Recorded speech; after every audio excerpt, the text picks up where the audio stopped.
పండగలైనా పెళ్లిలైనా వస్త్రాలకు వేదిక ఒకటే, అదే ఎస్ఆర్ షాపింగ్ మాల్. ఫ్యామిలీ అంతటికి అన్లిమిటెడ్ ఆఫర్స్. ఈ రోజు కామారెడ్డి జిల్లా సంఘటన సంచలనం సృష్టించింది. ఉప్పల్ మండలం కేంద్రానికి చెందిన విద్యుల్ పటాయస్సై సాయి కుమార్, అదేవిధంగా బీవీపేట కానిస్టేబుల్ శృతి, హెడ్ కానిస్టేబుల్ నిఖిల్ మృతదేహాలు లభ్యమయ్యాయి. మా ఎల్లారెడ్డి గ్రామం మా కూడలు అవుతుంది.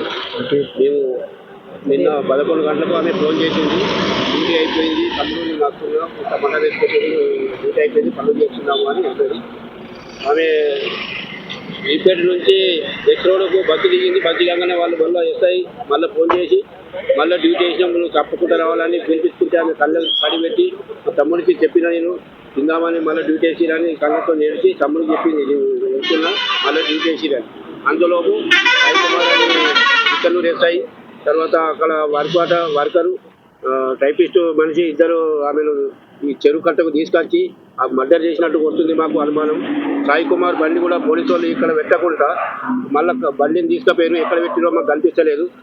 ఆయన ఎస్ఐ కాబట్టి ఆయన బండిని వెంటనే కిల్ చేసిరో ఎటో తీసుకుపోయి, అదే సామాన్యుడి అయితే బండి ఈయనే ఉంటుండే, సామాన్యుడు కావాడు కాబట్టి ఆయన బండిని తీసుకుపోయారని మాకు అనిపిస్తుంది.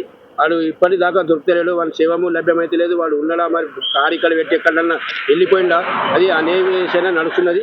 మాకు వాడు దొరికిన దాకా కొంచెం బాధ ఉన్నది. మా అమ్మ అయితే చాలా సిన్సియర్, ఎస్పీ దగ్గర కూడా అవార్డు తీసుకున్నది, నిజామాబాద్ ఎస్పీ దగ్గర కూడా ఆమె గాంధారీ చేసింది. తర్వాత మళ్ళా బీపేడ్ చేసింది, ఇప్పుడు బీపేడ్ చేస్తున్నది. ఆ రన్నింగ్లోనే ఇట్లా అయింది సార్. మాకు చాలా బాధాకరం.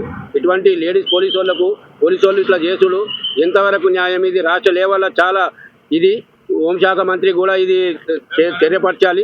హోంశాఖకు చెప్తే కూడా కొంచెం లేడీస్ కానిస్టేబుల్ మళ్ళీ కొత్తలను కూడా ఇస్తున్నారు, వాళ్ళకు ఇది లేకపోతే ఎట్లా అనేది చాలా విరుద్ధం. ఇది ప్రభుత్వం తరఫున ఆమెకు సాయం పడాలా ఏంది అనేది చెప్పాలని మేము కోరుతున్నాం సార్. ఎవరి మీద అనుమానాలు ఉన్నాయా? మాకు ఒక ఆయన ఆమెతో పాటు బాడీ వెళ్ళింది, ఇంకో ఆయన సాయి కుమార్ అని ఉన్నాడు, ఆయన ఫోన్ చేసి పిలిపిస్తున్నాడేమో. ఇప్పటిదాకా మాకు ఆ ఫోన్లు కూడా ఇస్తలేరు. ఆ ఫోన్లు ఇస్తే మేము డాటా ఇస్తే మాకు కొంచెం ఇది ఉంటుండే. ఆ ఫోన్లు కూడా పోలీస్ స్టేషన్లలో ఉన్నాయి. ఆ ఫోన్లు ఇస్తే మేము చూపించుకుంటే ఏంది కోణాలని మాకు అర్థమవుతుండే. ఈ వ్యవస్థ అంతా పోలీసుల దగ్గరనే ఉన్నది. ఇంకా కొద్ది గంటలలో మాకు తెలుస్తుంది అని అనిపిస్తున్నది. వాళ్ళు పరాల్లో ఉన్నాడా, అలా శివమై ఉన్నాడా, గాలింపు చర్యలు నడుస్తున్నాయి. కాబట్టి ఇంకో గంట 2 గంటలలో మాకు ఏదో ఒకటి తెలుస్తుంది అని అనిపిస్తుంది. మీకు ఎవరు సమాచారం అందించారు?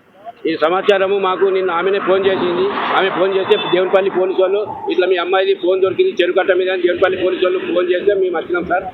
ఎన్ని గంటల ప్రాంతం? వాళ్ళు 5:30 గంటలకు చెప్పారు.